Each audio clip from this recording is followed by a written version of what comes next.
Эта история произошла на западном побережье Канады.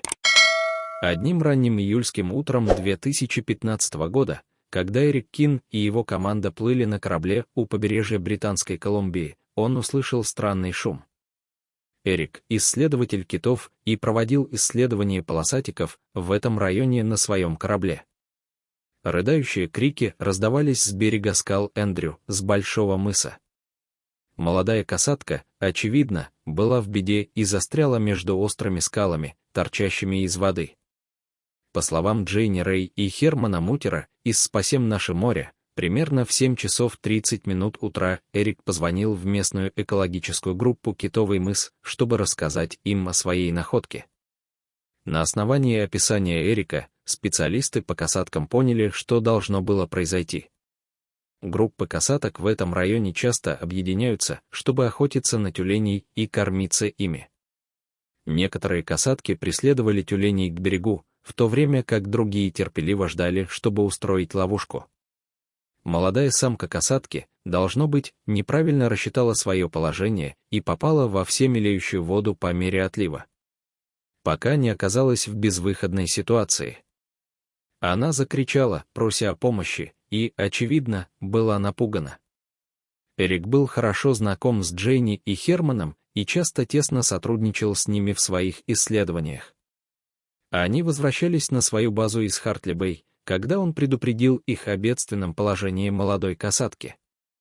Джейни и Херман знали, что время имеет решающее значение, и им понадобится вся помощь, которую они смогут получить. Поэтому, пока они направлялись на север, чтобы присоединиться к Эрику, они также связались с чрезвычайной службой Гидгаат в Хартли-Бэй и Департаментом рыболовства и океанов Канады, обеими морскими организациями, чтобы проинформировать их о бедственном положении молодой касатки. Тем временем, Эрик и его команда приблизились к касатке, чтобы посмотреть, могут ли они помочь ей выбраться из-под скал. Сначала они не подходили слишком близко к касатке, чтобы не напугать ее и не дать ей пораниться еще сильнее в попытке вырваться. Если бы они попытались поднять или вытащить ее из-под скал, это могло привести к серьезным травмам. Потому что скалы были очень острыми и с зазубренными краями, которые могли порезать их кожу. В любом случае, у нее немного кровоточила грудная клетка и хвост.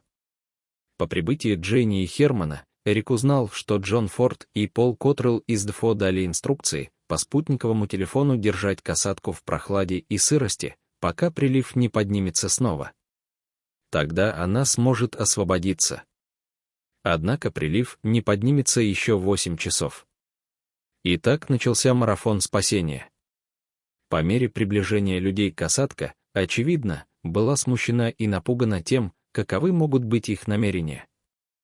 Быть в ловушке, в неудобном положении и окруженной людьми, должно было быть очень страшно для молодого кита. Ее дыхание было частым и поверхностным, и сила тяжести явно боролась. Киты весят так много, что их часто раздавливает их собственный вес, и они не могут дышать. Используя импровизированный водяной насос, сделанный из шланга и немного ленты, Эрик и его команда позаботились о том, чтобы кит не обсыхал.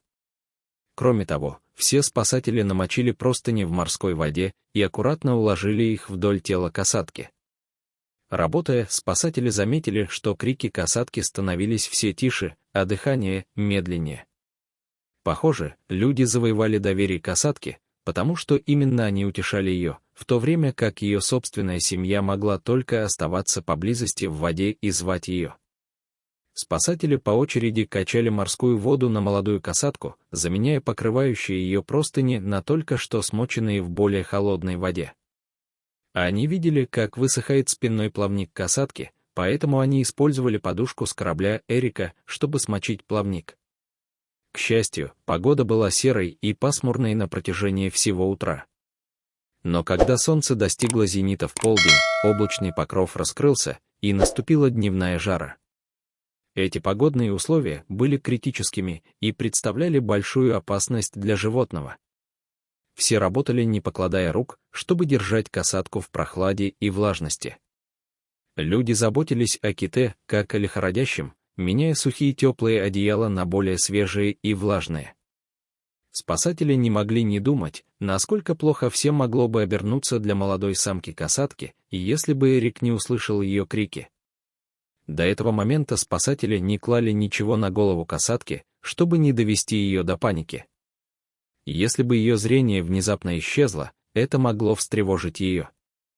Но нещадное солнце в конце концов сделало абсолютно необходимым защитить нежную кожу касатки от жары и сухости. Джейни описывает, как наблюдала, как один из членов команды приближается к касатке. Он медленно заполз в воду перед ее головой и осторожно положил на нее влажную прохладную ткань, очень аккуратно, чтобы не закрыть дыхальце. Относительно небольшой размер касатки сыграл ей на руку. Ей было, вероятно, всего 8 или 9 лет. Средняя продолжительность жизни в дикой природе составляет от 30 до 50 лет. Кроме того, животное весило около 3 тонн. Хотя это был вес 2 взрослых бегемотов, взрослый самец касатки может весить до 10 тонн. Если бы эта севшая на мель касатка была старше и крупнее, давление на ее легкие было бы выше, и она могла бы не дожить до следующего прилива. Поначалу спасение проходило гладко. Но затем возникли более серьезные проблемы. Водяной насос в конце концов сломался, и его было невозможно починить. Команда спасателей была вынуждена менять влажные простыни еще быстрее, чтобы не подвергать жизнь кита опасности. Но люди уже более 7 часов были в действии и медленно теряли силы. Но они не сдавались. К счастью, с отказом насоса море начало снова прибывать.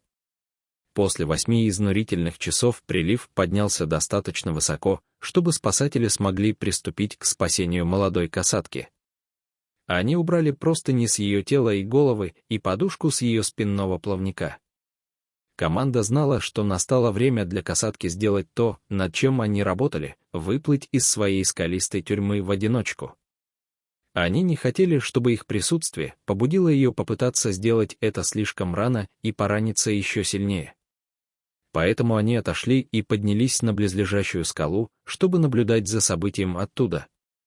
Все испытывали одно и то же и желали ей сил и надежды, что она сможет освободиться. Стоили ли часы неустанных усилий того? Уровень воды медленно начал подниматься по телу молодой касатки, пока не покрыл ее полностью. Когда это произошло, она снова начала кричать, но этот крик, казалось, был другим.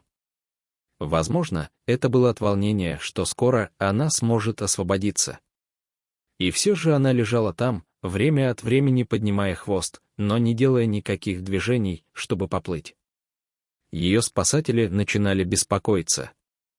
Они гадали, не было ли чего-то не так. Может быть, она была ранена сильнее, чем они думали. Может быть, она была слишком измождена долгим испытанием, чтобы попытаться совершить этот последний героический побег. Но они оставались терпеливыми и продолжали надеяться. Повиливая хвостом, дама из дерева проверила глубину воды, и когда поняла, что она в безопасности и не рискует пораниться, она вдруг ринулась вперед с 2 мощными рывками. Освободившись от скал, она устремилась через море. Со своих лодок и скал спасатели восторженно закричали «Молодец, девочка!» и ликовали от радости и облегчения, что им удалось. Молодая касатка наконец смогла заплыть обратно к своей семье и вырвалась с несколькими царапинами и шоком. Пожалуйста, поставьте мне лайк за эту историю и бесплатно подпишитесь на канал, чтобы не пропустить другие видео.